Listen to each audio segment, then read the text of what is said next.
Hello everyone and welcome to the United Stand 2 p.m. show. I bring to you today's show with my colleague Mods. Mods, how you doing? Doing very, very well. I don't think we've ever done a show together like this in a while. Well, we have done a 2 p.m. but it was a call-in show, wasn't it? That's what I mean, a long time. It was a call-in show, but not a news show, as some people will call it. But yeah, on today's news show, we have a good few things to talk about. Obviously, first and foremost, as everybody knows, INEOS has been announced officially, you know, and they've announced themselves with Qatari colours as well. I could tell that was a sly little shithousery, basically. Yeah, pretty much. I mean, that's United for you, to be fair. Yeah, I love it. I like it though. That's what I mean. I'm not too. I mean, I feel like everyone in general kind of wanted Qataris anyway. Yeah. But I think it's kind of their saying of, you know what, you didn't get them, but we've got Jim. It's fine. You know what I'm saying? We've got our own version. You seem to be smiling a lot. You must be happy about, say, Jim Ratcliffe then. Well, I haven't got anything to be unhappy about. I mean, he hasn't done anything wrong. So there's nothing, I can't say. No, that's fair. There's no reason to be unhappy. That is fair. So everyone knows I'm an optimistic United fan anyway. Yeah. So I'm always looking for the brighter side of situations. So as long as he doesn't do anything to, you know, Glazerish. You know, as long as he doesn't move Glazerish, I have no reason to be unhappy. To be fair, I understand why people are so positive or feeling positive, because you've not really had a choice, have you? It's not like you had a vote and you got your vote, you know, and you get what you're given almost, isn't it? You have to make do with what you have. And in all honesty, I'm positive in the sense that they're making some great signings in terms of the people that they're bringing in. That's positive, but that still doesn't help me score goals on the pitch. You know what I mean? Yeah, no, you're right. That still doesn't help me with the issue I have with Bruno Fernandes and XYZ. So I need to see action, and I've dealt with the Glazers. Obviously, you know, we've dealt with the Glazers so long. Actions speak louder than words at this point. 100%. So, you know, new stadium and all of that. But speaking of action, right? Let's talk about some of the topics that we're going to cover today. The first one being Gary Neville has been asked by United to help regenerate Old Trafford. We'll touch on that. Luke Shaw's injury. We'll touch on a couple of injury issues as well going on. Double swoop. I don't know how to pronounce his name. Branthwaite and Onana from Everton. We'll talk about other transfers as well. We'll talk about Casemiro's replacement, Tuchel, Gary and Edison, and also we'll do a little keep, sell or loan at the end of the show. So lots to get onto for all of you guys. Make sure you get your super chats and your questions in if you want to, and me and Mods will answer them. And you know what? I want to do a little bit of twist. If you are going through a dilemma that is not football related and you seek advice from the great Faz and the great Mods, send in your super chat and I promise you, I will give you the best advice you have ever received in your life. I can second that. Yeah? Best advice. So let's start off with this now. Gary Neville has been approached by Manchester United. Straight off the back, Gary Neville, you like him? As a person? As a club legend, you know? As a club legend, yeah. I think pundit now. As a club legend, I think he downplays what he's done a lot, which is why a lot of people kind of don't rate him as highly, because he always talks about how he was just a role player and whatnot. No, he is a legend for a reason. He's got a trophy cabinet that size for a reason. Alex Ferguson doesn't just put players in the team for no reason. However, obviously we're not talking about how good of a footballer he is. He's now going to be involved in the redevelopment or the new stadium that's potentially going to be built. And look, in my opinion, he has, from what I've seen and what I've read up, he's got a huge portfolio of property, business. I know he's on Dragons Den or whatever, I don't know, but he's clearly involved in, and he's part owner of the hotel football, which is right next to the stadium. So he obviously has a good idea of what it takes to be involved in these kind of big plans with buildings and whatnot. So in my opinion, and not only that, but he has a huge interest in United. He's a legend for us. Same way Jim Ratcliffe probably got the ownership because of that huge interest he has in Man United. So in my opinion, it makes sense for him to also be, not the main voice, I definitely don't think he should be one of the founding fathers of the new stadium, but to be involved in some of the conversations, to maybe even like be a little bit of a face of what's going on. And also he could be the person that kind of impacts the United fan base in a positive way towards going forward if it was going to be a new stadium or redevelopment, because a lot of the conversations that people are having now is negative. A lot of people are like, oh, there's no way we can have a new stadium, like the Old Trafford is history, which they're not wrong in saying, but Gary Neville could be that voice to kind of not persuade, but he could be a bit of a positive light in what's going on in the developments. Can we get a poll, producer Sam? By the way, Sam is the producer today. So if anything goes wrong, it is Sam's fault. No, Sam, can we get a poll? Gary Neville, are you happy? What question should we ask? Are you happy with Gary Neville being part of this group to advise Manchester United? I'll start off with this, right? First and foremost, Gary Neville is not going to have any involvement with the footballing side. No. It's nothing to do with the football side. No. That's number one. Number two, Gary Neville is not going to be the decision maker. He's not putting the money, he's not a partner, a stakeholder, nothing as such. He's simply been asked to advise, be an advisory, a consultant to say, and he might be compensated for his time or whatever as such. I like the idea because I'm going to look at Gary Neville outside of football first. He's a very shrewd businessman. Yeah. He's done very well for himself. Yeah. Probably making more money now than he made in football, you know. He's got a really nice hotel. He's got the other thing near the cricket ground as well, which looks nice and fancy. University. University. Yeah. And he's doing other bits and bats as well, business. And obviously I've heard, way before, I've heard his podcast as well, where he talks about, you know, his employees and how he runs his business and stuff. Clearly doing well, clearly successful enough. So if Manchester United need someone to advise them who's had property development experience around the stadium, well, it's clearly he should be a contender. There's obviously other people who are building apartments or whatever, such big companies, but he's clearly got involvement with football-related properties because you've got Hotel 92 right there. He understands the logistical sides and everything. So as an advisor, I don't see anything wrong with it. Now, people will say conflict of interest.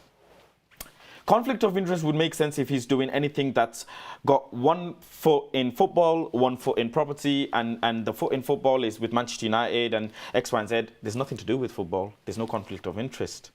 There absolutely isn't. It's him doing his job in Sky Sports talking about Manchester United football, but I understand what people say, well, he might have a slight bias because he's now, you know, obviously being a consultant. You wouldn't want to speak bad about the club, but, you know, on Sky Sports, or be fully open if you're dealing some business, right? I can appreciate that and understand that.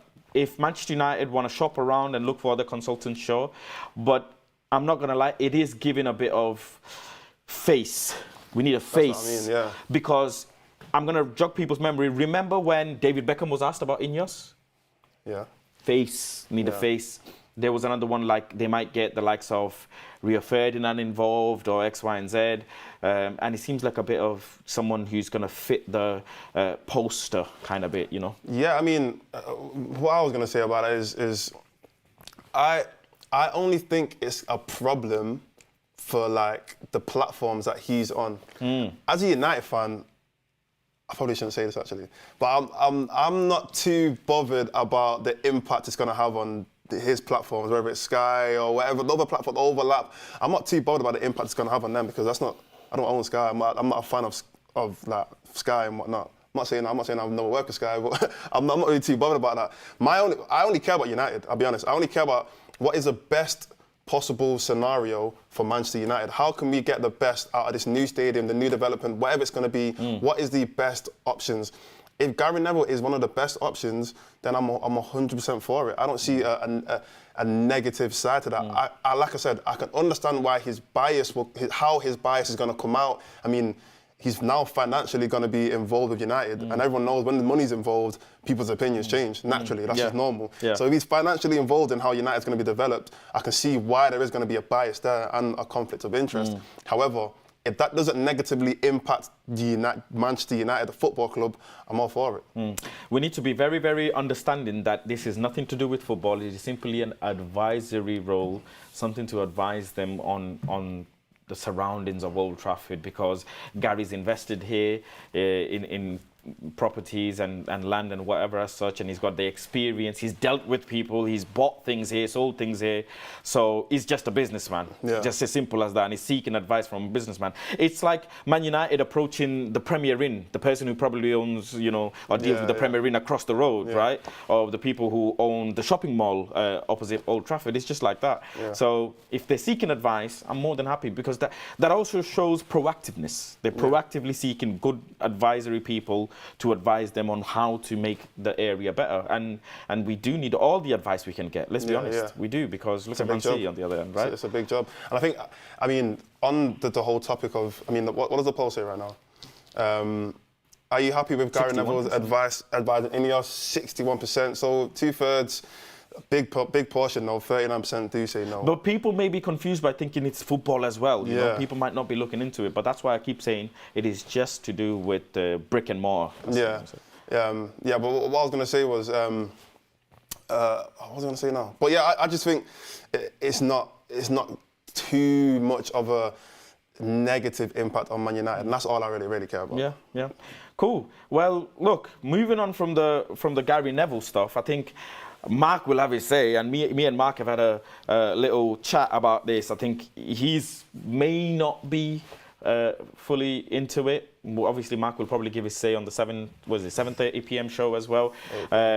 But for me, I'm okay. I'm okay with it. It'd be nice to actually, you know what? Maybe it might be an idea going around and asking a couple of fans on the stadium what they would think. You could do like an Insta Live or something. Yeah, because I was really thinking last night. For example, this Dan Ashworth link that we're linked with, right? 20 million for Dan Ashworth. Yeah. Apparently, that's the price to get him in. And I was thinking, 20 million for Dan Ashworth. Yet we have toilets that are leaking. Do you know what I mean? No, where's our priorities? No, but the priority is Dan Ashworth, though. That is the priority. Yes, it is. But I also don't like standing on piss and water leaking on my jacket. Yeah, I mean, I think everyone's been saying for years now the stadium needs to upgrade. Especially for someone like me, thousands of pounds I pay on my season ticket. Yeah. Thousands of pounds. I want a service, you know. Yeah. And the service is a full package. It's not just. We're just very late to what everyone's doing. I mean, we've seen Tottenham develop their new stadium. Arsenal obviously had Emirates with quite a few years ago, but Emirates is a nice stadium now. City have done a lot of work. Anyone from Manchester will know the amount of work that City have done, not just on their stadium, but the area around it. They just built an arena next to the stadium. They've done a lot of work on theirs. Anfield have been doing a lot of work on their stadium. So the bigger clubs, they're all kind of taking or following in each other's steps of developing what their stadium is. Because at the end of the day, it's not just about how nice the football looks, because commercially and as a fan, you kind of want, it's like a home. Your stadium is your home. It's where you kind of go to. Yeah, where you obviously go to watch your football team play, but a lot of fans see it as this is our stadium. It's not just United stadium, this is our stadium. And naturally, you want your stadium, your home to look good. You want it to feel nice. You want to feel comfortable while you're there, which is why a lot of these clubs are obviously developing and making new stadiums. Also, for every stadium, one of their biggest assets is their stadium itself. Yeah. They're, money generating. Have you been to Barca Stadium? No, I mean, that's a stadium, I would say, not as in the most flamboyant stadium, but a stadium that is really designed to attract as many people as possible into a hub. They did not do like a big... They're doing something anyways, but the one that I've been to last season, like really working towards attracting tourists, attracting local people, businesses and whatever, there's activities, and it's just become one of those things where if you're a young child or whatever, young kid, you're going there, even if you might not be a Barca fan, you're getting so much entertainment, you might fall into becoming a Barca fan. Real Madrid. Man City is another one, obviously, you see around. They're still struggling. Luton have more fans than them. But they have so much activities around the stadium. I'd love Old Trafford to have something like that. Something that we can go. That gives me something to look forward to go to a match day 2 hours before. Yeah. I mean, I love Nando's, but every time Nando's is getting a bit... And KFC. You know what I mean? But anyway, let's move on to What do you mean KFC? What? No, There's a KFC down the road. No, hold that. What do you mean KFC? You said Nando's. No, because last time I checked, you are hiding. So, ladies and gentlemen, we're not starting this. I took mods through a training session. A very light training session. As you all know, I'm Mr. Mileage and I like to do the miles. I wish we could put the video on the screen. I put him through a workout and he Scott McTominay'd his way out. And he's been Scott McTominay ever since. We have our own United stand Scott McTominay. You have to admit, though, that the session was not meant for normal people. That's like a pro. What did you say? You learned that from someone who's training to be a pro. What did you say? You said that... you train like it's your last session every time. That's how I'm supposed to train. I don't need to train like that. Would you not want Manchester United players to train like it's their last ever day of training? You don't play for United. I mean, I support them. Yeah. I can run my mouth, so I can run my legs. You're not on the pitch. That training session was wild. I'm not going to lie. okay, all the other United stand team. They're hiding. Let them try it first. They are all hiding. I am officially calling out Beth, Ryan, Greg, Sam, Mark. You all have to do the mileage, yeah? And I've tagged you before, and you guys are hiding. No more hiding on the United stand. We're here to do the mileage. We all have to get fit. Fitness first. I'll do one more this week. What do you mean one more? Every week? I put you on a plan 3 times a week. Anyways, let's talk about injuries. Something that makes me very sad. Look, I have a theory, right? What is going on with Malacia and Mount? People break their legs and they still come back after 6, 7, 9 months, maybe 8 months. I mean, what kind of injury is this? Is it not Malacia's injury that he went to a private surgeon? Yeah. Why would you go to a private surgeon? No, a lot of people do that though. It doesn't add up. I'll tell you why. Okay. I love a conspiracy theory. Okay. Start of the season, you've got your club your club doctor who patterns everything, who knows all the injuries, and he's scheduled all the rehab and everything as such. Manchester United changed doctors middle of the season. Yeah. Does that not ring a bell? 2 players who've had 2 surgeries on the same issue. Does that not ring a bell? I think the injuries ring a bell anyway. They might have injured regardless. Length of time? It just doesn't matter up. I mean, I think for Malacia, okay, in my opinion, because this is rare, by the way. Like you said, it's rare that someone have an injury he hasn't worn a United kit this season. It's rare that I don't think he played the game. Pre-season. Not even pre-season, and so it is rare that a player would have a huge injury like this, and there's been no not even a little report to say this is the progress. There's been nothing. It almost looks like he got injured. He tried to progress and then he got injured again and he just didn't say anything. That's what it seems like, because there's no way they would have said like, oh, Malacia's leg is broken and he's going to be out for the whole season. They've not said that. So it seems like they probably had hopes that he was going to come back, and every single time they've had a hope that he's going to come back, he's fallen back and he kept on even an ACL injury, you're not out that long. Yeah, even a hamstring, like there's a lot of. You're not out that long. But Mason Mount, I don't even know what Mason's injury is. That's the maddest thing of it all. And I want to touch on another person, obviously, one of our key players. But just before I touch on that, let me just run through a couple of super chats that have come in. Thank you all for your super getting closer, you know. It's 57, yeah, 43. I saw the poll is getting close. Daniel says, jobs for the boys, and loads of people are agreeing with him. Yeah. And Abdirahman says, Gary Neville has criticised a couple of times Erik ten Hag management. Could signing him may mean end of Erik ten Hag? We're not signing him. This is what I mean, like, really understand what I'm saying here. We are not signing Gary Neville. Gary Neville is not going to be our fullback. He's not going to be, you know, we're not... He's not part of the pitch. He's not part of the footballing side. Who put sign on the tie? Or you had one job. Did it say sign? Oh. I don't know why it says sign, but we're not signing him. We're going to be seeking consultation, advice from him. That's probably what's going to happen. So I can understand the articles and the title. I apologize for that, but I don't think he's going to get signed. No, he won't even. He'll be in a few meetings. Yeah. Like, that's it. He's literally going to be in a couple of meetings, and that's it. Yeah. And obviously, I'm assuming he's going to be an investor. I'm assuming. He's a businessman. He's not just going to come and just give advice. And this isn't set in stone. This is just initial. Yeah, we'll see what happens. Yeah. This is just to understand what you guys feel. And also, don't forget, the club will probably put this news out to see what the fans actually say. You know, what's the response from the fan base. Yeah. So, yeah, it's nothing official yet. We'll see as it comes. But anyways, touching on the injury, and make sure you get your super chats in if you have any other opinions. Yeah, that's the one I read. Okay, yeah. But let me see if I read all of it, if I haven't missed all of it. Abdirahman says, Gary Neville has criticised, a couple of times Erik ten Hag's management. Could signing him may mean end of Erik ten Hag? No, I don't think that. Erik ten Hag's end will be dependent on Erik ten Hag and the team's results on the board. Yeah. Nothing to do with external factors. And just because Gary's been critical doesn't mean he's not allowed to be advising Manchester United on things that are non-football related, you know? His criticism and opinions football related. Yeah, I think that just has to be a line, and obviously I don't know how it's going to work. None of us know it's going to work. Listen, let's be honest, Wayne Rooney spoke very highly of the Glazers, but then Gary Neville has said some really strong words about the Glazers. Yeah. You know, you have to consider that as well. Yet still INEOS are reaching out to Gary Neville.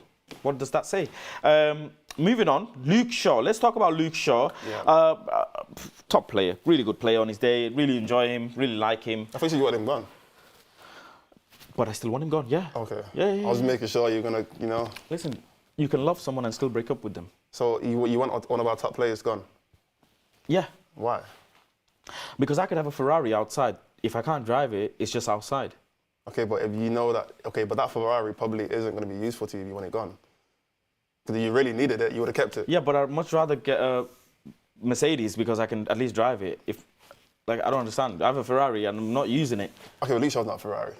but whatever you want to call it. But the point I'm trying to make is Luke Shaw is useful to United. Clearly, we don't have a left back. When he's available. Okay, when he's available, but that's when everyone's available. They're useful. Like everyone can get injured. You know, when Martinez is available, he's useful as well. Yeah, they're all useful. So, I mean, I don't necessarily. What Ten Hag said after the game about his injury, he said he doesn't know. I don't think he's actually given like a full update as to what the injury is, but I'm a bit hopeful that it's not a long-term injury, and I'm a bit hopeful that it's not, you know, a season ender. But if it isn't, and he is going to obviously coming back, he is going to be crucial to us getting top 4 and us potentially winning the FA Cup. He is going to be a major part to our, I call it success, but where we want to get to by the end of the season. Would you swap? Let's get a poll actually, Sam. Would you be open to selling Luke Shaw this summer? Yeah. No. We have nobody else.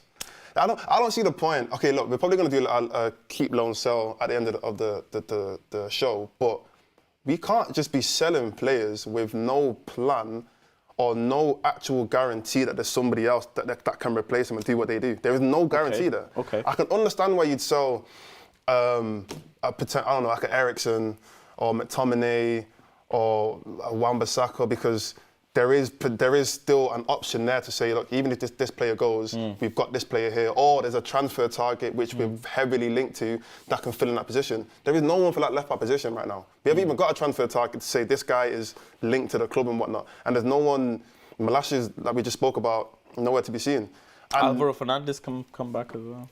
That's a potential though. There's nothing there to say that he's going to be able to do what Luke Shaw's done. So I genuinely don't understand why we would sell a player who is genuinely the only person at the club that can do what he does and can play his position. That should be the last person that we're thinking about getting rid of. I understand what you mean, but don't you think it can be a hindrance to the squad if a player is not available majority of the time, because the manager has to constantly chop and change and also drag other players out of position? There's no club in the world that doesn't have a player that's injured. Genuinely, there's no club. Every single club has got players injured all the time. So why the different tone for Martial? Because Martial hasn't had that much of an impact compared to Luke Shaw. Okay. Martial's never been the guy for United. In the whole 9 years, he's had good spells, don't get it twisted, he's had good spells, but he's never been our main guy, not at one point. There's always been other strikers, other goal scorers, whether it's been Ibrahimovic, even Rashford at points, Bruno at points, Ronaldo at points, Cavani at points, that have had to fill in or had to take on that step to be our main striker, to be our main goal scorer. Luke Shaw's always had to be our main left back, always. Even though he's been injured, we've never really had a full-on replacement for Luke Shaw. Tellez was obviously here at sometimes, and obviously Malacia was here at points, and other left backs. But Luke Shaw's always been the guy that we've expected to be our main person, and he has fulfilled that in certain seasons. So there's a big difference between him and Martial, in my opinion. No, I can understand that. What does the poll say? The poll is not that close. 39% of the people say they'd be open to selling Luke Shaw this summer, and a huge 61% say they are not open to selling Luke Shaw this summer. I'm happy it's for him to stay because Malacia is not available. We don't know what's going on with him. So if Malacia was available and had made progress and was doing well and having involvement, then I'd be more open to selling Luke Shaw, because then I could bring in Alvaro or another left back. Yeah, I agree with that. If we had somebody that could replace Luke Shaw, that we had somebody who's certified a good left back, that we can say, you know what, he's actually going to fit Ten Hag's system, he can play football, he's not just a one-sided kind of, you know, not like with full-backs, you kind of need them to be defensively good and offensively they definitely need to be good, especially in this modern football. If we had someone that could fulfill that, then I'm all for it. I'm not complaining, but we just don't. So because we don't, that's why I'm saying Luke Shaw has to stay. Charles, who's been a member for 19 months, thank you very much for your loyalty, says, I wouldn't sell Shaw, but would convert him into a backup centre-half as cover for Martinez and bring in a new left-back in the summer. So what, just keep him as a substitute? Well, keep him as a backup for Martinez, yeah. And bring a new left-back? I mean, okay, so again, you're basing it on the fact that we are going to get someone that's as good as Luke Shaw in left-back. If not better, sure. If not better. I mean, yeah, people saying Ronaldo and stuff like that from Leverkusen and whatnot. Like what I said. Yeah, I mean, that's what I said. If we can get someone, and if we do get someone, I'm all for it. I don't think that anyone would complain about that. Why would you not want to get an upgrade? True. That's common sense. True. But again, it's all he say, she say. We don't actually know if we can get someone or if there's anyone linked. I just want Manchester United to have a consistent amount of players, well, a squad really, so they can play for a full season. Yeah. The chopping and changing that we've had to do this season is too unhealthy for any manager. It's just too unhealthy. And you see when teams strong, we at least get wins. Doesn't matter about how we get the win, we get the win. Yeah. And the addition these players bring. And then when you make the substitutions, the drop in level is just too much, isn't it? It's too much. But that just brings me on to, more money being spent in the summer. More money being spent, more FFP issues every summer. And it's very crucial that this summer we get the exits really right, because there's some players that we can actually get some decent money for. We should be able to anyways.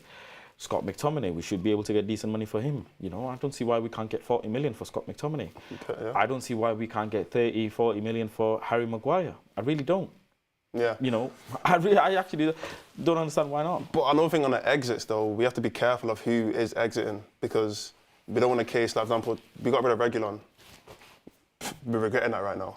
We don't have anyone there to play that position. Yeah. I'm not saying Reguilon was the greatest player. He wasn't the greatest. He definitely wasn't the standard that we needed. But he was a number, right? It was someone there that could play that position. So when it comes to exits, you have to think about it both sides. Yes, there are some players that are not good enough to take us to the level that we want, like a Maguire, McTominay, Reguilons and whatnot. However, you still need players that can fill in positions just in case we have a crazy injury season like we've had this season, and now all of a sudden we have no one to play there.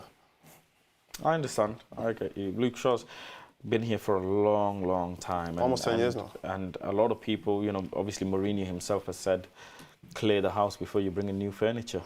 Yeah. And if we want to be ruthless, and if you want INEOS to be ruthless, you want them to make ruthless decisions as such. And if that means the likes of Rashford and Luke Shaw have to leave, then so be it. Do you think Luke Shaw is a Ten Hag player? Yeah, he said it himself.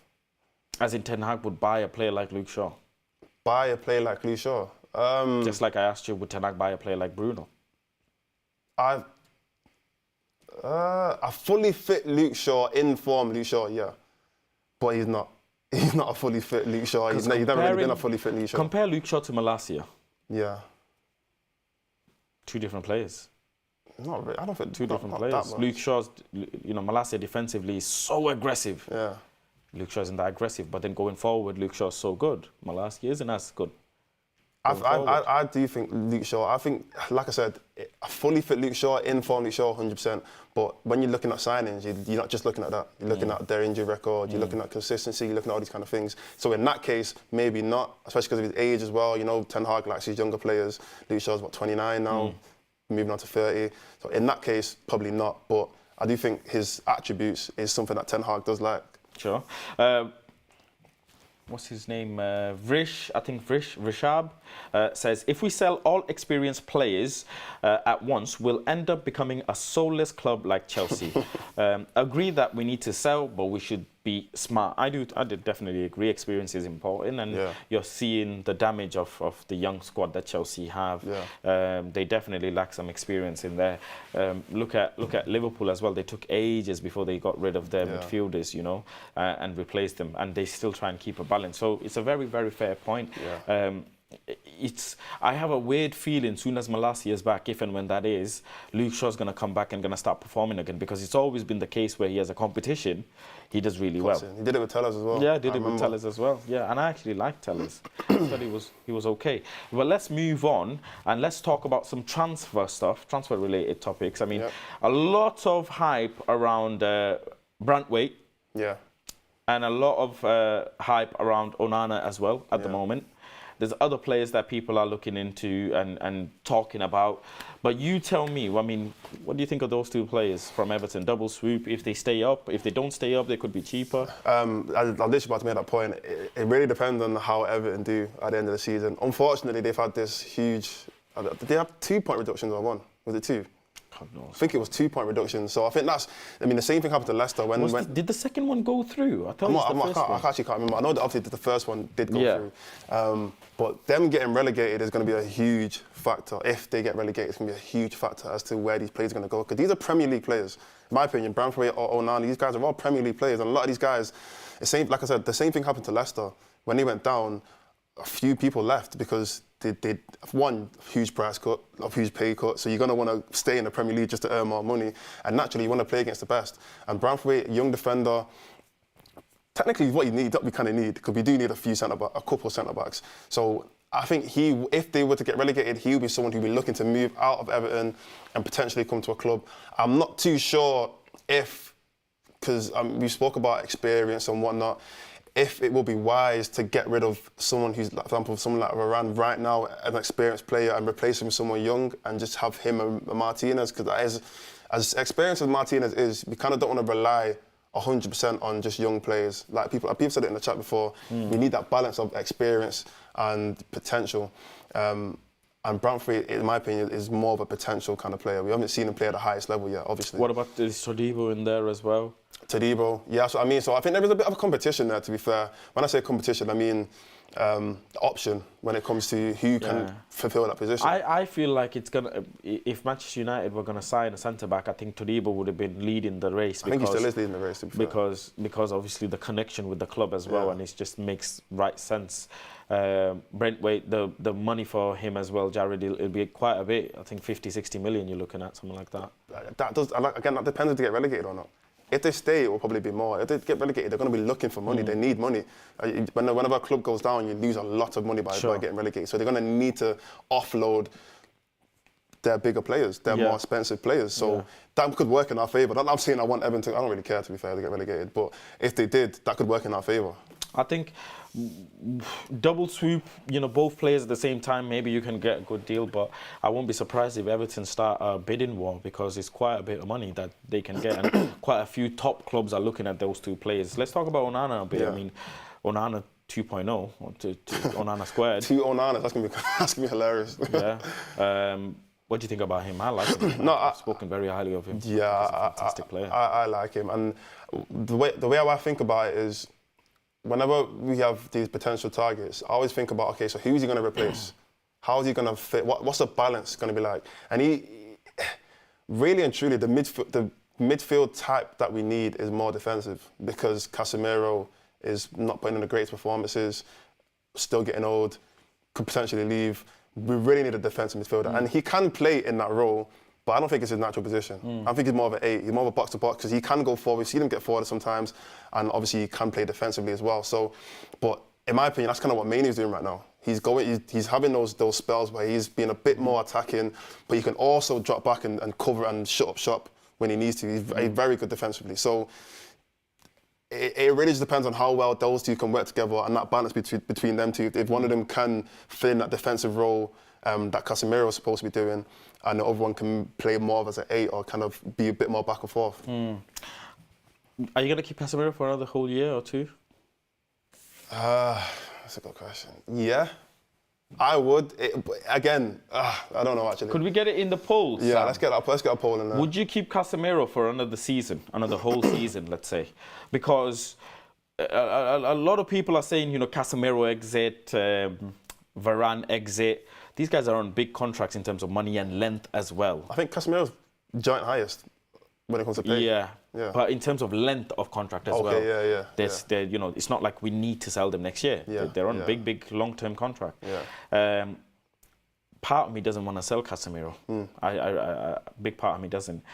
Not because of the money, but because it's just the amount of experience he has. To be able to gain that from him to a young player is massive, his volumes. I won't be surprised, a lot of Kobe's performances is based on the experience and advice that he's probably getting from Casemiro. 100%. And when you look at, so when I look at the different parts of the field, so you got your attack, you got your midfield, you got your defence, and obviously you got your keeper. You need to have an experienced player in each part. Even if it's one person, you need to have at least one person in each part of the field that has some kind of large experience, whether it's experiences in playing for a long period of time, or whether it's experiences within winning. We want to be winning, so we kind of need winners regardless. I think defence, we have Varane, we've got Luke Shaw, who's been playing for quite a while. Martinez, World Cup winner. There's quite a bit of experience in that defence. The midfield, we've only got Bruno and Casemiro. Eriksen, yes, but he might go. And if he does, then it's like, okay, so Bruno, experience, he's been, I say playing for a long time, he's been playing for United for what, 4 years now. He doesn't really have any experience winning anything. So midfield... But still a very experienced player. No, 100%, definitely a very experienced player, but nowhere near to the level of Casemiro. Sure. Nowhere near. So we need someone in the midfield that can at least bring some kind of experience into that part of the field. And then going forward, I think that's the one place where we have the least amount of experience. Because I'd say Rashford's the most experienced player. I wouldn't want to sell Varane as well, in all honesty. You wouldn't want to sell Varane? No, I wouldn't. I don't like him playing that much. Yeah. I just don't want to sell him. I think it warrants us paying these players to keep them simply because we want to make the transition between them and the next generation as smooth as possible. Yeah. Imagine just replacing those two pivotal players as well and putting Onana and Todibo in there. Experience is just gone. You've just lost out on nearly 9-10 Champions Leagues and World Cup final experience. So much, like just so much knowledge in there that you just lost out on. And another thing as well, this just came to my head. Those kind of players, when it comes to experience, I think they are most useful when it's crunch time. I don't think we've necessarily got to see what Varane and Casemiro are like when it comes to those crunch time. I mean, periods. you've seen Casemiro in Carabao Cup final, bossed that game. Yes, well, yeah, that's a good example where he has actually performed and he's shown that level of experience. Going forward, we're going to be wanting to be in these crunch time moments, especially later on in the season where there's 3-5 games left. We might be level on points for top 4. That's when you're going to see how experienced Casemiro, Varane, that's when you're going to really get to see their level, because they've been in these positions many, many times. They've been in Champions League finals, semi-finals. They've been in World Cup. Varane won the World Cup, right? Yeah. Yeah. So he's been in these huge games. Same with Martinez. That's when that level of experience is going to really show. And right now, we might not see it as much because we're midway through the season, well, just over midway through the season. But when we get to those later parts and we're in these big games, these tough games, that's when we're going to really need these kind of players to really perform. I think someone, Abdurrahman says, who's been a member for 1 month, says, selling Casemiro and bring Onana makes more sense, but I'll be more selling McTominay instead of Casemiro. Yeah. I think it makes more sense to sell Scott McTominay than Casemiro, simply because of what Casemiro can bring. He's a specialist in his role. I sell McTominay anyway. Yeah. Even if no one was coming in, I'll sell McTominay anyway. Get the money, put it to something else. Would you though? Yeah, 100%. If we had to sell one midfielder, just one, of everyone, I'd sell McTominay. Scott McTominay. Yes, 100%. If it was just one person, I mean, I'm about on loan, so I don't really count. One midfielder gone, McTominay, 100%. Do you disagree? If I have one wish and it could be granted for one midfielder, I wouldn't waste that wish on Scott McTominay. Maybe Bruno Fernandes. Okay, explain. Everybody knows. Explain why that's the one, because I get why people don't like Bruno, innit? I can see why, but why would that be your number one option? I can't find myself to see what people see in Bruno Fernandes. I just can't. I really can't. I grew up watching. I've watched Hazard play football. I've watched Neymar play football. I've watched. But no one's comparing. Bruno. No, but you know what I mean. I don't know what you mean. Like, okay. Why would you compare Bruno to Hazard? Okay, I'm not comparing. Okay. I'm saying is, it's like when people say Luke Shaw is a fantastic world-class left-back. Like, I've seen Marcelo play football.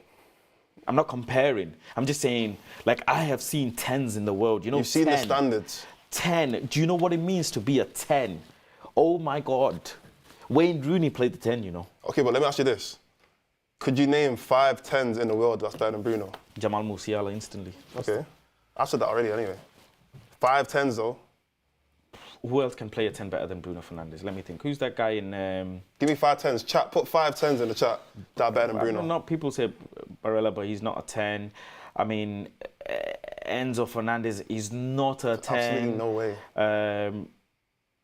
Sancho, he can play 10. Sancho, as yeah. in Jadon? Yeah, Jadon. He can play 10. Sancho? Yeah, very techie. That's a poor shout. Okay, obviously there are. I'm not saying there aren't 5. You have got your KDBs, your Bernardo Silvas, whatnots. I'm trying to find like ones. But I'm saying, give me 5. Give me 5 confident KDB 10s. is an easy excuse. Odegaard is an easy excuse. Oh, Odegaard's better than Bruno. KDB's better than Bruno. This guy, but I'm saying, look, Jamal Musiala. Like, I'm trying to give you guys from far away. No, but okay, I hear what you're saying. The real point I'm trying to make is someone said Bellingham, and Bellingham wasn't even a 10 in his life. Like, he went to Real Madrid and become a 10. Obviously Bellingham, but think about it like this: most of the players that everyone's going to say are not available to United. They're not even options. They're not even considerations for United. We're not getting KDB. We're not getting Bellingham. Oh my God, what a comment. What? Simon Gustafsson. Coutinho. Oh my goodness. Sex on legs. You are crazy. That guy was a baller and you want this. Oh, was? No, I'm just asking, do you say he was or is? Was he a baller or is he a baller? Was.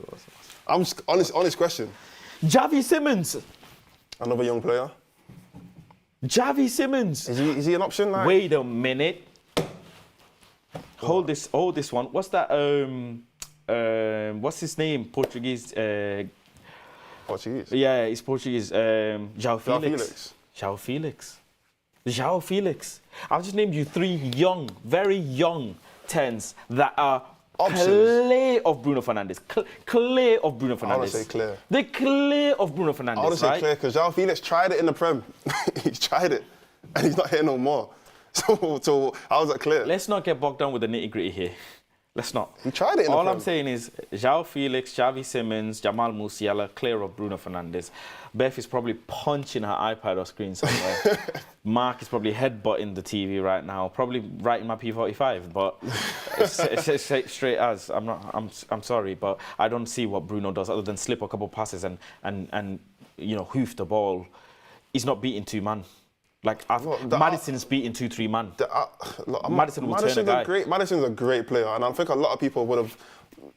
I was going to say, but a lot of people would want him in. I don't actually know that, but I do like Maddison. I'm not trying to say that, but the reality is, if you're going to replace Bruno, you better bring in someone who is evidently better, and also an option. None of this Bellingham talk, none of this Kevin De Bruyne or Musiala, none of these guys are options for United. You have to think of someone who is evidently better than Bruno. That's going to change their team. That's going to make a huge difference because realistically, Bruno is having when it comes to the attack, he has one of the biggest impacts on the team, and he's had one of the biggest impacts. You know the maddest thing is, right? I was speaking about it yesterday to some Man United fans. When the team performs great, Bruno's still at this level. When the team performs bad, Bruno's still at this level. Like, he doesn't go up, I don't see him go up or down. His actions on the pitch is the same.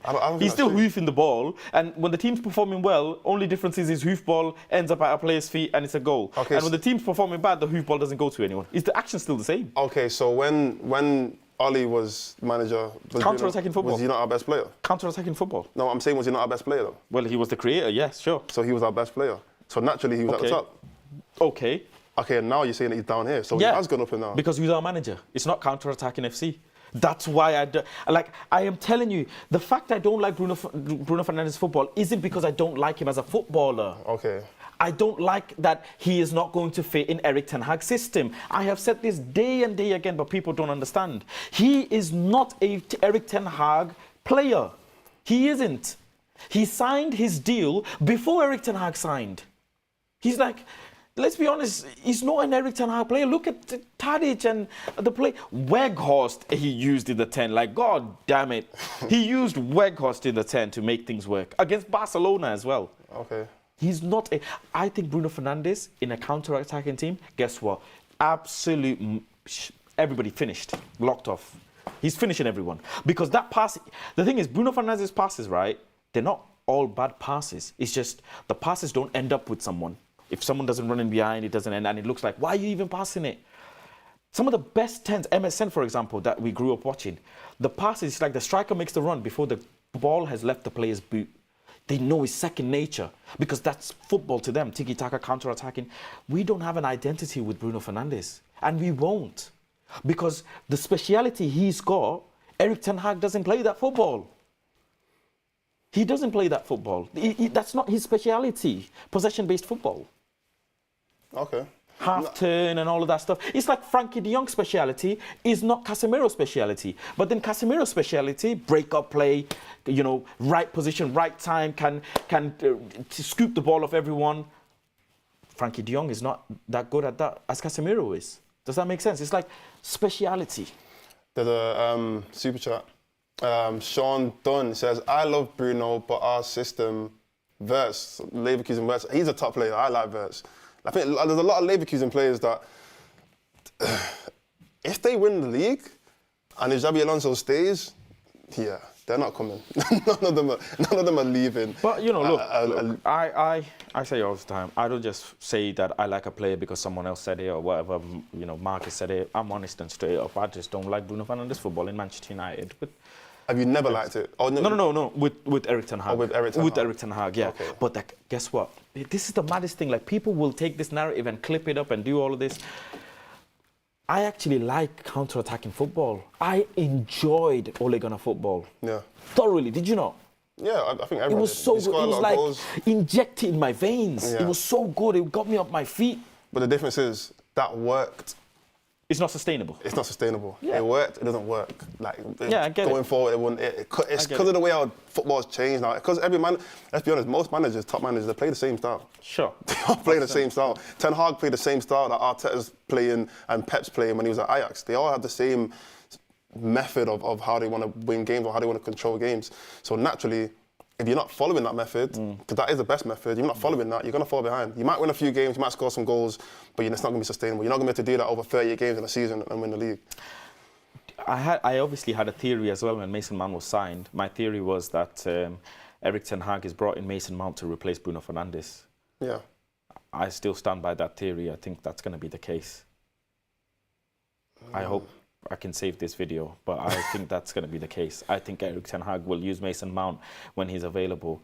He might use them together, but who's going to be the person that's in bench between Casemiro and Kobe Mino? I wouldn't want But he plays with 2 10s anyway. But that's when someone has to get replaced then in the midfield. Out of Manu and Casemiro. Yeah, out of Manu and Casemiro, okay. which I wouldn't want to do. Yeah. And credit to Bruno Fernandes, Eriksen and Casemiro, because last season, no matter how much I don't enjoy the football or whatever, they made it work. Their midfield trio at home was fantastic, and the balance worked. Yeah. It's just the total football that we want to see. It's not gonna work. And the sole thing that people come down to when Bruno Fernandes is numbers. They say he's the best at this, he's the number one at this, he's got the most this, he's most that. Yeah. And that's the thing that they say. But I like to be entertained, you know. If we're talking 10, I want to be entertained. I like when a player is able to beat a player. I like when a player is able to dribble past other players. And intricate passing that I didn't notice. I mean, with him, it's just... Sometimes it's just not there. Isn't it? It's just not there. He's great at passing the ball. It's really good. Jamanka says, Portugal plays football-based possession. Bruno is one of the best in the team. How come we can't play that football? You're wrong, fam. And guess what? Harry Maguire goes and does knee slides for England. No, what they're trying to say is Portugal play a different style to Ten Hag and it works. Good for Portugal. They have 10 different players in there. Well, 9 because Dalot is in there as well. But they're trying to say that if he can do it for Portugal, then he can do it for United. No, it doesn't work like that. Because there are players who play on international duty really well, and they don't play well in club level, or vice versa. Yeah. Like, everybody knows this. So, again, another reasoning that people use to justify Bruno's performance, but then when it comes to Dalot, they'll say, oh, Dalot doesn't get into Portugal's first 11. Does he not? Well, he does. I'm going to say that. He does, but people, again, use that, you know, excuse. They'll use it. They'll say, you know, oh, Rashford won't get into England's squad or whatever. Portugal does well because of Portugal manager, Portugal players. They have a, you know, well-rounded, balanced team. Whatever it is, good for them. This is Manchester United. This is a different level of style of football, and it doesn't work here. What do you want me to do? Just because of Bruno Fernandes, bring the whole squad and the team and manager and everything to... No. Bruno Fernandes is not the type of player you build your team around. Okay, let me ask you this question now. That I agree with. I don't think he should be built. I don't think he should be built around Bruno. But let me ask you this question: the players that we have right now, Rashford's probably not going to leave. I mean, I know there's PSG talks. We're going to talk about that for a sec, but probably not going to leave. We've got players like Højlund. We've got players like I forgot his name, Garnacho. These are all very pacey, forward, very attacking kind of players. naturally, if I was to pick a style of play that would suit those kind of attackers, it would be more of a counter-attacking kind of game because they're getting behind a lot. Like I said, they're pacey, and that's just kind of style that would suit them. If we were to get rid of Bruno and bring in a player that can't play that kind of football, would that not be more negative for United? Because then now, he's not going to be able to get the best out of those 3 attackers because that's how they play. And they're all going to be playing for the next season. So you're saying our front 3 are better suited for counter-attacking football? They are. Right. So I'm what I'm trying to say. So if you're saying that Bruno is the best at counter-attacking football, would you not want to have a player that can definitely suit their attacking players? 100%. 100%. Let's play counter-attacking football because Eric Ten Hag's going to get sacked.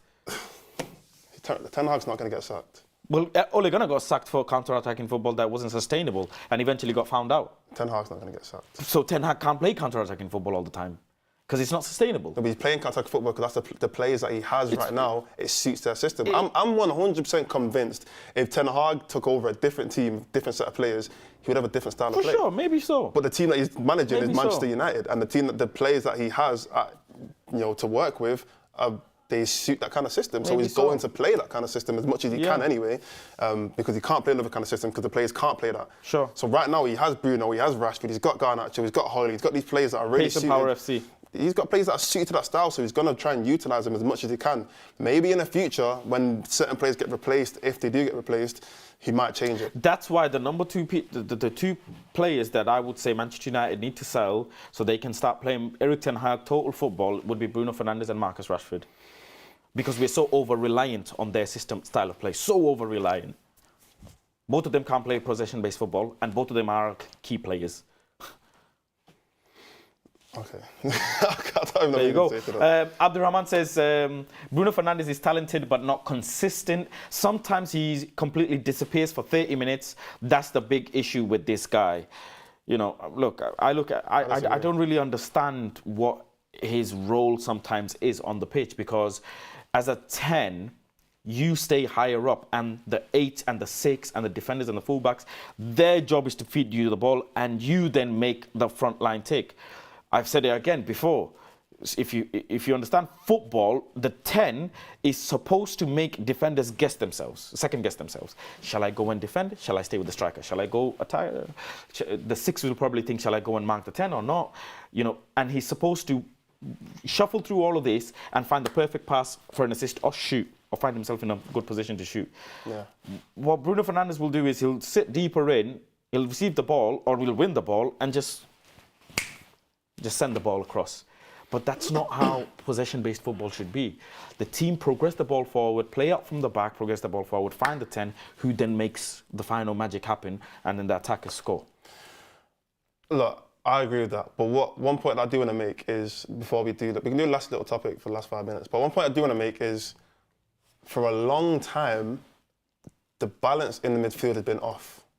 And I'm talking about the other 2 midfielders. We usually play 3 midfielders. So the other 2 midfielders, the balance has been off. It's only recently now that we've been able to have Mainu and Casemiro, who even still to this point, Casemiro hasn't been the greatest. He still loses the ball a lot. He still is a bit shaky when it comes to keeping possession and whatnot. It's only now that really we've had a midfield that can actually work well together. So this whole time, in my opinion, I don't think Bruno's even trusted his midfielders. I don't think he's trusted McTominay that much. I don't think he's trusted when he's had to play with Fred or when he's had to play with these other midfielders next to him. So naturally, I feel like he's kind of picked up this kind of, I'm the guy, I need to make things happen, because he hasn't had anyone around him that can make things happen as well. When you look at other teams like, I know it's hard to compare to City because City is City, but when you look at a team like City, they've got multiple players in midfield that can do the job. Rodri can thread a passing behind and make an attack. Bernardo can. Obviously KDB can. Foden can. They've got multiple players that can do that has attributes that can get the ball forward and be an attacking player or create an attack. Bruno's, for a long time, has been the only guy at our club that can do that. So naturally, I'm just thinking that from his point of view, he's probably thinking, well, if nobody else can do it, I'm going to have to do it every time. Yeah. You know what I mean? So that's probably why he's always had to be hoofing it up, trying to find that long ball and whatnot. But now that we do have a little bit more of a balance, hopefully Casemiro picks up a bit more form. He stops giving the ball away as much. his play will probably change. We'll see what happens when Mason Mount comes back as well, won't we? How that brings the change. When he comes back, if he comes back. We've got some breaking news, by the way. Thomas Tuchel. Yeah. Bayern Munich wants to come to Premier League.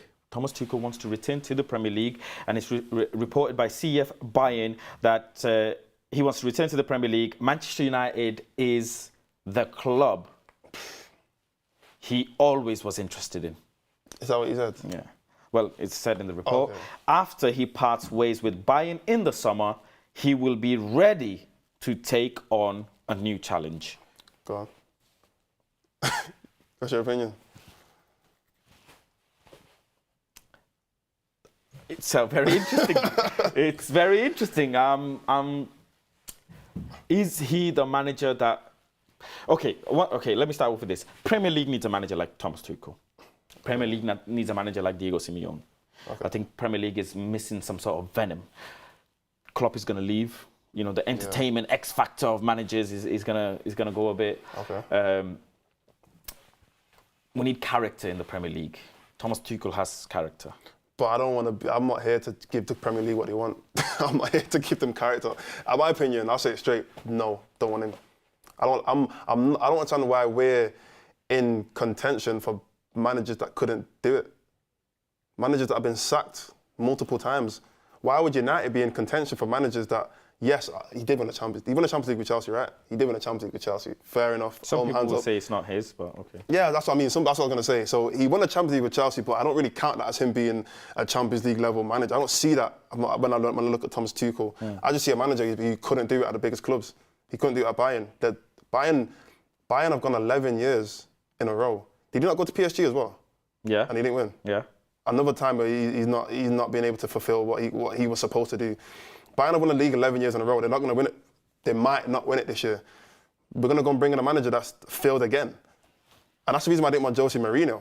Because as much of a serial winner as he is, he's shown multiple times that he's likely to not last. I don't want a manager who's going to come in for a couple of years and get sacked. What's the point? So that's why I wouldn't bring in Thomas Tuchel. I don't think... Look, at the moment, I'm not really in the mindset of Thomas Tuchel in Manchester United. When Erik ten Hag was performing really, really bad with Manchester United, probably I would have had a different opinion. But I think you have a fair assessment. Is he has a real solid squad with Bayern. Solid squad. It's like good all squad. Stars, yeah. Way better than he has. He's going to have at United. All stars, and he's struggling to make it work, and it's weird. There's probably much more factors that we don't know of, but I'm not an avid Bayern Munich consumer, so I wouldn't know. But it's just, you'd expect Bayern Munich, who win the league every year by default, to be winning the league by default with a reputable manager like Thomas Tuchel, with probably one of the best strikers in the world, with Jamal Musiala in there, the fullbacks, the midfield, the keeper. Stacked squad. It's unreal. I mean, all of their players probably walk into some of the best teams in the world. Yeah. So I don't know why it's not working, but it's almost similar to PSG and the Champions League. It just never clicks for them for some reason. Whereas Bayern, I mean, they win the league, but something's not right. One thing I will say is it does put a little bit of pressure on Ten Hag now. Because I feel like available still. I don't think he's available, but I don't think he's an option. I don't think INEOS are going to look back and think, let's bring back Mourinho. Obviously, they didn't have him in the first place. Well, he's the most successful manager post Sir Alex Ferguson. Oh no, but I'm saying that if you're INEOS, you come into United, your whole ethos is we're going to bring in the new. We want to develop. We want to move forward from what's happened in the past. You're not going to go back to Mourinho. Sure. That makes no sense. Like, you're not going to regress and be like, okay, this guy, even though he has won in the past, even though he has been sacked in the past, he could win as a trophy. So let's bring him in for a couple of years. That makes no sense. So INEOS are not going to look back to Mourinho. So realistically, the only pressure that Ten Hag really has is the potential that somebody wants his job. Okay. And if you're Ten Hag, you're thinking, you know what, Tuchel's kind of made an argument that he wants to come to the Premier League. If the whole Man United being his dream is true or whatnot, I don't know. But Ten Hag's probably thinking, okay, you know what, now I actually really need to fix up, get some results in, because there is now another option that's in INEOS's mind to take my job. So it does add a little bit of pressure on him, but hopefully that pressure builds into something. Look, I don't think Tuchel would be. I don't know, because people use Mason Mount and say Mason Mount won the Champions League. I mean, Tuchel technically won the Champions League. We have to win it, right? He still played the game and he still managed the team. So I'm not in the mindset of. Oh, sorry guys, fire alarm. Fire alarm has gone off. I sincerely apologise. Let me actually. Oh, it's gone now. Yeah, apologies for that, ladies and gentlemen. Fire alarm test in the studio. But yeah, I'm not in the mindset of Erik ten Hag. If INEOS want to change in the summer and have a full wipeout, then we'll assess what's going on, because by that time, Tuchel would have been linked with 15 other clubs. We don't know. Xabi Alonso is out there as well, who's going to be looking at. I mean, he might go Barcelona as well. We don't know. De Zerbi is being talked about constantly. Where is he going to move? Klopp, who's going to replace Klopp? Loads and loads. I mean, is what's his name? Chelsea manager is going to last? We don't know. Poch, is he going to last? They're going to keep him. So there might be all of a sudden 5-6 managers available. So we'll see. Unfortunately, we have run out of time to do our last segment. But what we will do is we'll run through it. I'll let you lead it, but we'll just do a quick rapid fire where everybody gets to have a say in the chat. So you started off about the keep, sell or loan. Oh, keep, sell. Okay. Yeah. So we'll say a player's name, and you guys just comment keep, sell or loan. Just one word, right? We won't do every player because some players are obvious. I'll start at the back. Onana. Damn. Keep. I'm keep as well. Keep. Run it in the chat quickly. Let us know what you think. Keep. Second, we'll go with, on the left, we'll say Luke Shaw. Keep. You saying keep now? Yeah. You changed your mind, you know? You changed your mind now. I told you've talked me into second guessing myself. Okay. When you say keep or sell, put the player as well, just 'cause it's just going to look like... Say like Shaw keep or Shaw loan or Shaw sell, like that. I'm keep as well for Luke Shaw. Centre-backs, Varane. Keep. Keep. I'm keep as well. Yeah. Centre-back again, we'll go Maguire. Sell. I agree. I'll say sell. Martinez, everyone's probably going to say keep. That's kind of obvious. Yeah, 100% keep. There's nobody else. Johnny Evans. Thank you very much. Lindelof. Sell. There's a super charge now. I'm keeping Lindelof.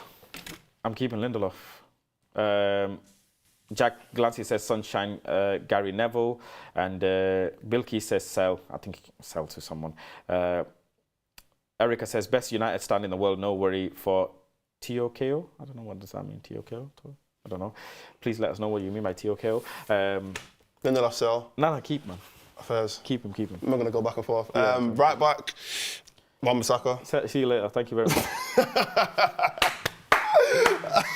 See you later. Thank you very much. Keep. I'm saying keep. Dallo, I'll say keep for Dallo anyway. What do you mean you'll say? You got no choice. I'll say keep for Dallo. You got no choice. Okay, fair enough. All right, let's go to midfield. Casemiro. No, I'm joking. I think I keep one B. You'll keep him? Yeah, keep him. Fair enough. If we don't get anyone I was messing around. Okay, fair enough. Keep him. All right, Casemiro. Keep. Yeah, I'll keep him as well.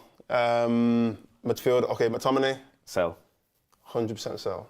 Tomorrow, as quickly as possible. Kobe Mino loan? I'm joking. No, don't even let him see another kid. I don't even want to look at another stadium. Yeah. Keep him for life. Rashford? We're going to go all the way to the top already? Yeah. Rashford. Oh, that's it, isn't it? Oh, Eriksen. Thank you very much. Thank you very much. Amadou Diallo. Loan. I think it's unfair that if you keep him for a whole season, not play him. Someone said keep Scott McTominay, maybe. A few people saying keep Scott McTominay. Keep McSauce. Fair enough. Anthony. Did we say Rashford? I said keep Rashford. Let's go Anthony. Sell, if we can. Sell, yeah? Yeah. I said loan. Loan Anthony? Yeah. Too much money to be selling now. Why do we need to bring him back? Young player. Let's see what he can do somewhere else. Maybe something going wrong. Loan Anthony, Yeah, loan Anthony. Just let him go. Let him. Really? Yes. Yeah, but loaning him is the same thing. No, because he's going to come back. So now he's back on our books. Yeah, but we don't know. He might come back better. We just don't know. Okay, fair enough. And it's just too much money to lose out on straight away. His prices are going to go down. His price will not go up. You know what I'm saying? But it could go up to a point where we could get close to the figure that I mean, 40 million is better than 30, 50 million is better than 40. Do you know what I mean? Okay, yeah, fair enough. Who else going? Martial is obviously going. Martial's gone, and then that's it. Highland staying. Highland staying. Bruno. Keep. Really? Start with. Do I need to say any more? Fair. I don't believe you, but fair enough. Keep Bruno. I'm keeping Bruno. You keeping Bruno. A lot of people are going to keep Bruno. It's people's favourite. Some people say Bruno out, Bruno sell, Rashford. Already said it, yeah. Yeah, sell? Keep. 100% keep. Why? I know everyone hates Rashford. I don't even care. Keep Rashford, 100%. Why? We're really gonna get into this. Yeah, but you only say that because you go clubbing with Rashford. No, I don't do that. I don't. I've seen him. I don't. The reason the reason why, quickly, is just because I just don't think. First of all, there's actually a couple of reasons in it. I'm gonna try and go through this quickly. Yeah. Quick. If we sell him, we have to fill that void up with another player that's going to be. I'm talking about from a business point of view, first of all. We have to fill up that void with another player who's going to be able to as marketable as Rashford is. I'm talking about from Glazers, INEOS' point of view, because they're thinking about money, naturally. So naturally, if we sell Rashford, we're probably going to end up bringing in another player who's just a big name. And we've tried that a million times, and it's never worked. So in my opinion, if you're selling him, you're just basically saying to Glazers, okay, so now go and find the next biggest name in the world. And it's not going to work. We've tried it 100 times. Secondly, as a player, let's not act like Rashford hasn't played good before. Everyone's acting like Rashford's been terrible the whole time he's been here. Okay. He wouldn't start every game if he was. Okay. Naturally, he has good attributes. I saw an article, which, whether it's true or not, I don't know in it, but it said that Pep Guardiola, if this isn't true, I'm sorry for saying this, innit? But said that Pep Guardiola said that Rashford would be one player that he would actually take from United. Wow. That's what I read. Pep can make something out of Rashford. Maybe that's you never know, innit? Yeah. But I just think he is a good player and he has attributes that do work. I just think in general, United have been terrible this season. And I think he's just not been able to get the best out of what he can do. So I think going forward, Rashford has I honestly think if he went PSG, he would be crazy. People were talking about him like one of the best wingers in the world. It wouldn't be a Sancho situation where he's having off games or whatnot. No, Rashford would go PSG and perform amazingly. And we're going to realise we should not have let him go. Can I ask you a question? Yeah. Keep this on this camera, by the way. Did you have free school meals? No. I went to school a long time ago. I didn't go to school in lockdown. I went to school a long time ago. No, there was free school meals in my school, but then I didn't have free school meals. No. But you were eligible? Yeah, I was eligible, yeah. I didn't have them, no, yeah. Ladies and gentlemen, thank you all very much what does that for mean? watching today's show. I went to school like Mark will be live later on at 7:30 p.m. Am I right, Sam? Is it 7:30 p.m.? Yeah, potential for this afternoon as well. So thank you all very much. It was a fantastic show, Mods. Thank you as well. It was very good, very entertaining. I will be now taking Mods downstairs for flogging on the mileage. I'm going home. Take care, and I will catch you on the next one. Make sure to like the video, share the video, and follow us on all our social media as well. My P45 is coming soon. Peace.